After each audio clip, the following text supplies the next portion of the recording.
Hi, my name is Halle Bitner, and I'm a junior nursing student at Bloomsburg University.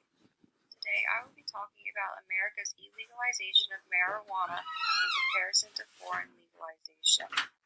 Recently, Canada has just become the second country to fully legalize recreational marijuana, so my study at the end will conclude by comparing and contrasting different methods the United States and Canada have used in order to control recreational marijuana as well as legalize medical marijuana. To start, I will explain how marijuana is used and what it is.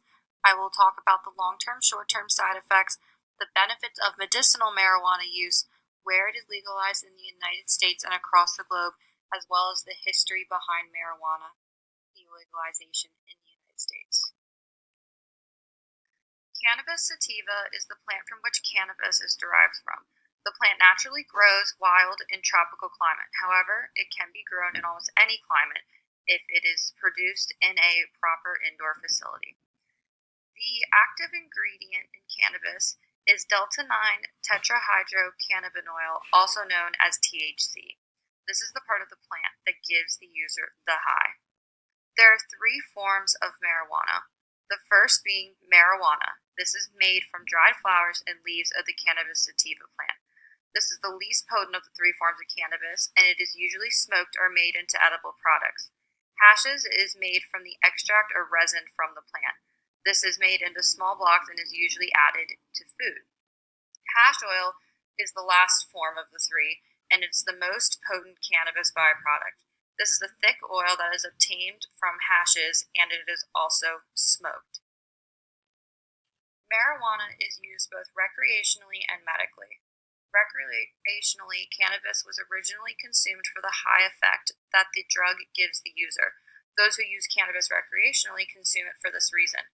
Medically, due to research, it is shown there are various medicinal purposes for marijuana. Patients with chronic illnesses or uncontrolled symptom management can be prescribed cannabis. The consumption of marijuana has both short-term and long-term side effects. Short-term side effects include the feeling of well-being, which is associated with the high, talkativeness, drowsiness, loss of inhibitions, decreased nausea, increased appetite, loss of coordination, bloodshot eyes, dryness of eyes, mouth, and throat, and anxiety and paranoia. Long-term side effects include increased risk of respiratory disease associated with cancer, decreased memory and learning abilities, and decreased motivation in areas such as study, work, or concentration. However, various neuroscientists are worried about the long-term effects that are prevalent in teenagers who consume marijuana. Neuroscientist Judith Grisel explains that adolescence is a critical period of development when brain cells are primed to undergo significant organizational changes. Some neural connections are proliferating and strengthening, while others are pared away. The consumption of marijuana can alter these connections permanently. The consumption of marijuana has both short-term and long-term side effects. Short-term side effects include the feeling of well-being, which is associated with the high, talkativeness, drowsiness, loss of inhibitions, decreased nausea, increased appetite, loss of coordination, bloodshot eyes, dryness of eyes, mouth, and throat, and anxiety and paranoia. Opioid addiction is an increasing problem across America. By using medical marijuana, this decreases the chance of the patient becoming addicted to their pain medicine, but also helps promote proper pain management. Those suffering from multiple sclerosis often have intense muscle spasms. The use of medical marijuana helps decrease the severity of these muscle spasms in patients. This is due to the cannabinoids found in the plant. Medicinal marijuana is also used to prevent glaucoma in elderly patients.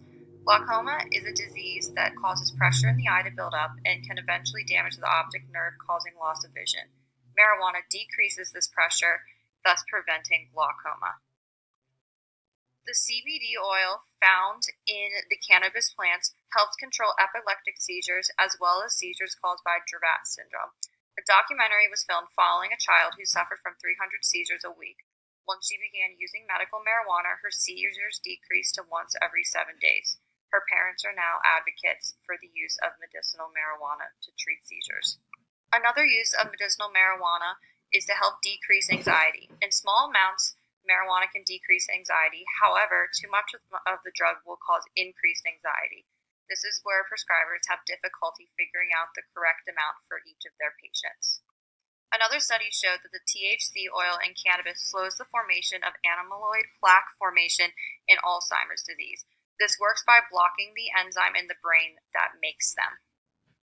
The body naturally makes THC-like compounds that increase the permeability of the intestines, allowing bacteria in. But with the cannabinoids in marijuana, this blocks these compounds, making the intestinal cells bond together tighter and become less permeable, thus decreasing symptoms of inflammatory bowel disease, such as Crohn's and ulcerative colitis. Soldiers coming back from overseas often suffer from PTSD. The cannabinoids in THC help regulate the system that causes fear and anxiety in the body and brain, thus decreasing PTSD-like symptoms. Patients suffering from Parkinson's disease have uncontrolled tremors. With the use of marijuana, patients have reduced pain and the tremors improve, as well as their fine motor skills. Patients undergoing chemotherapy often have painful nausea, vomiting, and loss of appetite. Marijuana has helped reduce this side effect, and there's now even FDA-approved cannabinoid drugs that use THC to treat these side effects. Recreational marijuana is legal in 10 states plus the District of Columbia. Medicinal marijuana, where it is decriminalized, is legal in 10 states, medicinal only in 12 states, decriminalized only in 3 states, and marijuana is still fully illegal in 15 states. The use of medicinal marijuana in Canada has been legal since 2001. However, Canada is the most recent country to fully legalize the use of recreational marijuana. Technically, the consumption of marijuana is still illegal in the Netherlands. However, the city of Amsterdam has over 250 coffee shops that allow customers to consume marijuana while drinking their coffee. Spain allows its citizens to grow cannabis and consume cannabis privately. However, it is still illegal to distribute cannabis in Spain. Even though North Korea has some ridiculous laws in place, there is no law banning the consumption and sale of cannabis, or any such law that is largely enforced. The use of recreational marijuana was made legal in 2013 in Uruguay. However, recently, the nation has also legalized the sale of recreational marijuana in pharmacies, making it the first country ever to move cannabis via drugstore retail.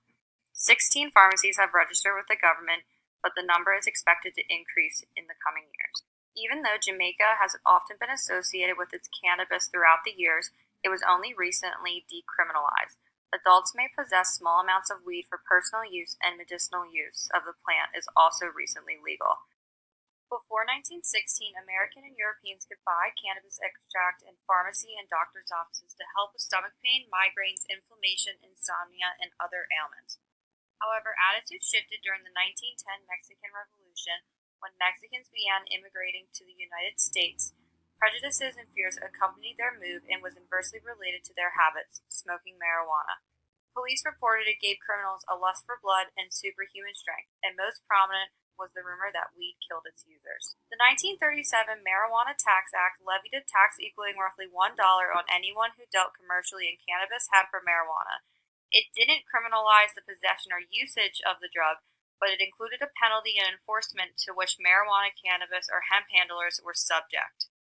Even though states across the country have now legalized the use of recreational marijuana, the federal government still regulates drugs through the Controlled Substance Act, which does not recognize the difference between medical or recreational use of cannabis.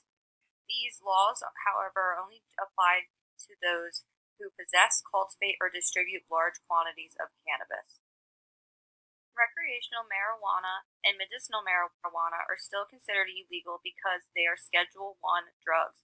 These are substances or chemicals that are defined as drugs with no current accepted medical use and a high potential for abuse. Some examples of Schedule I drugs also include heroin. Recreational marijuana, and marijuana in general, is often considered a gateway drug leading to narcotics. The Canadian federal government has recently legalized recreational marijuana use. You must be 18 years and older to purchase marijuana in stores and online. However, provinces have the right to dictate this age accordingly. Each person may only have 30 grams on them at a time when out in public. However, there is no limit for what they have in their home. They are legally allowed to grow 4 plants in their own home. but only certain types of cannabis are allowed to be used recreationally in Canada. Only dried cannabis flower, tinctures, capsules, and seeds are allowed to be distributed as recreational marijuana in Canada. However, marijuana-infused foods and concentrates are expected to be available in about a year.